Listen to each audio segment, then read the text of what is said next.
is just introduce. So mixed bag story swap, mixed bag at Belmont Village story swap, September 18, 2023.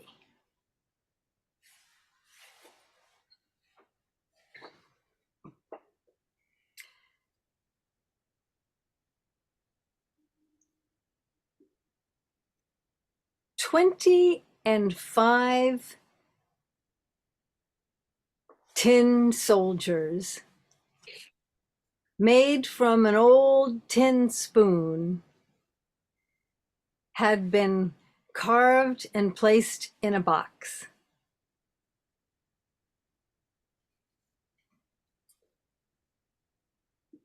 Each were adorned in colors of red and blue, splendid hues. Each had a bayonet.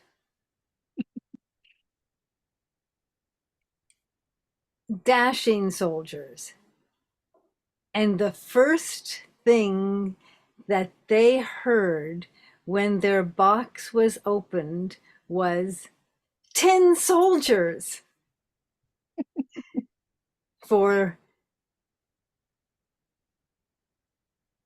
the boy who received the box and opened its lid had received it for his birthday, and he couldn't be more excited.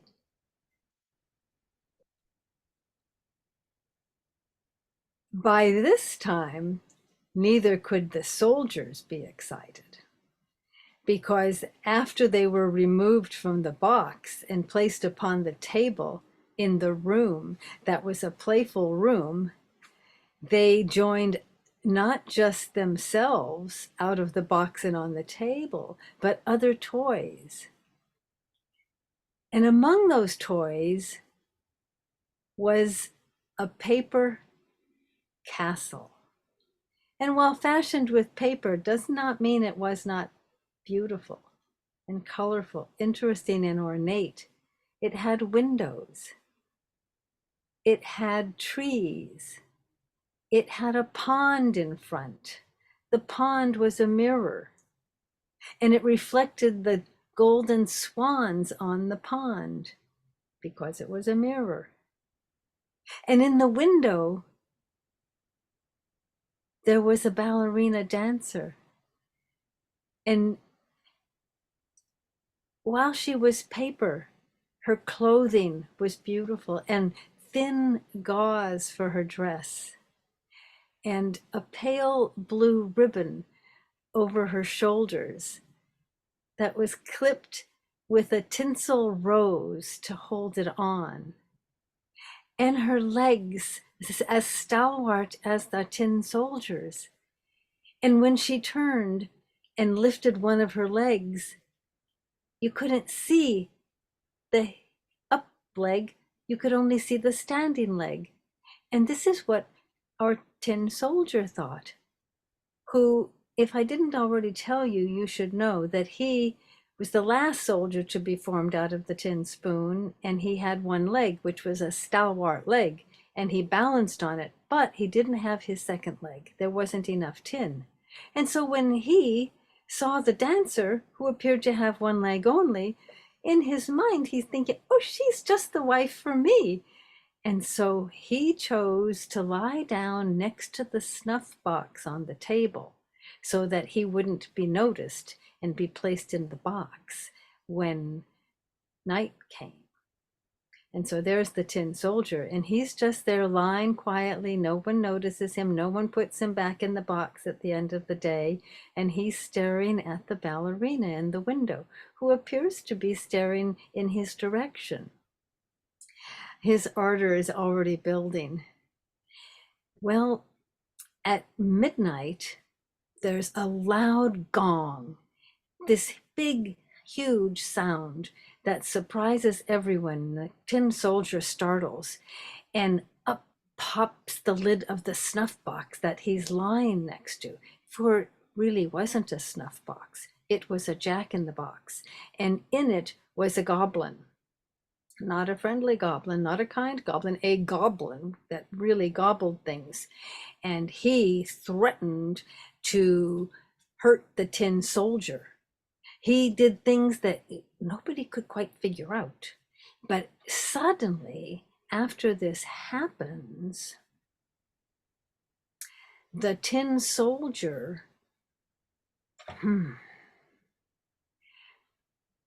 I'm not sure if it's in the nighttime or if it's in the morning,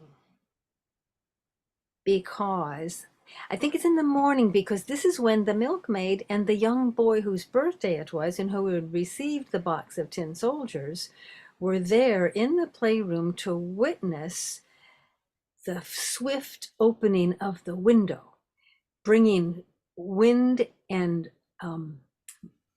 air circulation that caused the tin soldier to be whisked away by the wind through the window.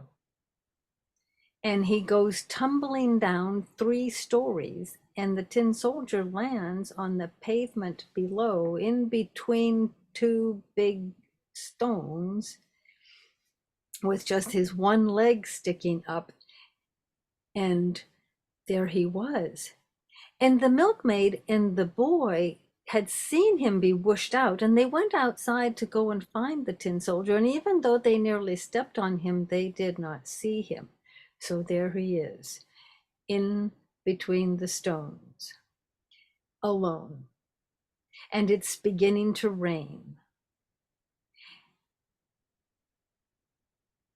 And the tin soldier doesn't cry out. He could see the milkmaid and the boy, but in his uniform that he was ever so proud of, he did not want to be helpless or look sound helpless, and so that's why he didn't cry out. But the water's beginning to build in between the 2 stones, and he's beginning to get wet, when along come 2 young boys, and they see him there, and they pick him up and they go, "Tin soldier!" Well, the first thing they do is grab some newspaper and build a boat and put the tin soldier in it. And they watch him as he gets in the boat, and they place him there, and he stands as stalwart as ever, clutching his bayonet on his shoulder tightly, and begins going down the road as the water carries him. And as he goes in the paper boat, the boys clap. But the more he's going, the faster comes the water, and more water has collected, and the soldier stands stalwart in his boat. But he sees that he's headed to what for us would be a waterfall. And it's water that's now beginning to go into a storm drain and a sewer. And over he goes. And as soon as the boat lands in the storm drain, it goes black. And the soldier can't see a thing. And he's thinking, oh, if I just had my ballerina with me, I wouldn't care how dark it is in here. But for the moments that he was under that storm drain, it was so dark, he could see nothing. But that didn't stop him from being stalwart and continuing with his bayonet tightly held on his shoulder. And when the water begins swirling, his boat is beginning to soggy even more, and the middle of his boat breaks apart. And it doesn't deter the soldier, but things do go quiet for a moment, until a flash of what seems like light goes past the soldier's eyes, and then it gets quiet. For at this point, he's been swallowed by a fish. He's inside the fish, where it's even darker than it was in the drain.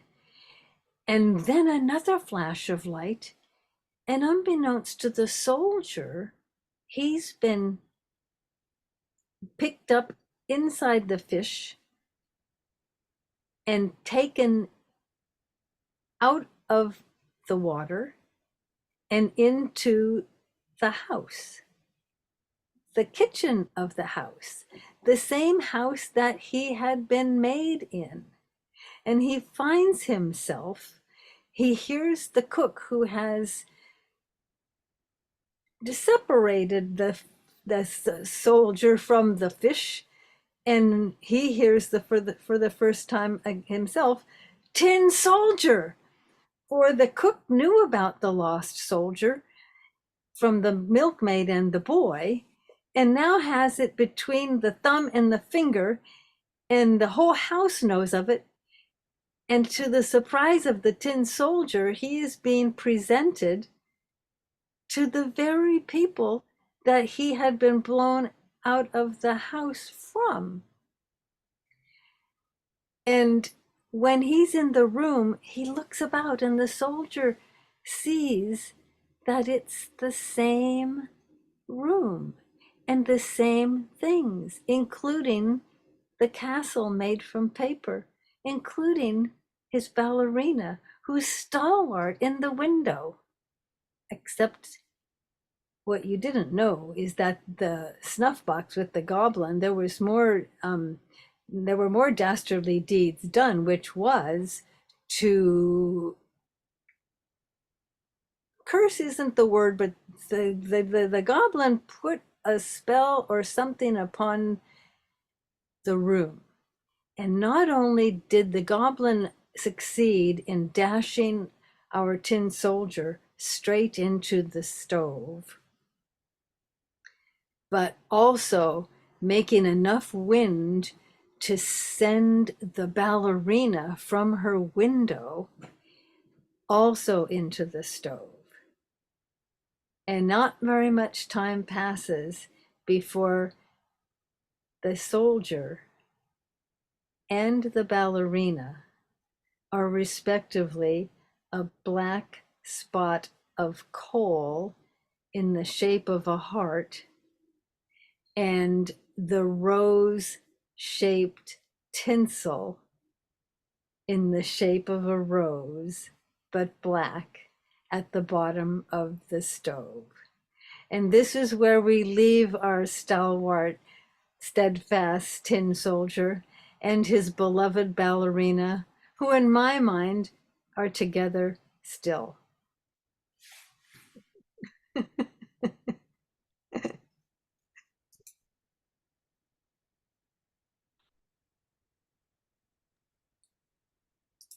What a journey.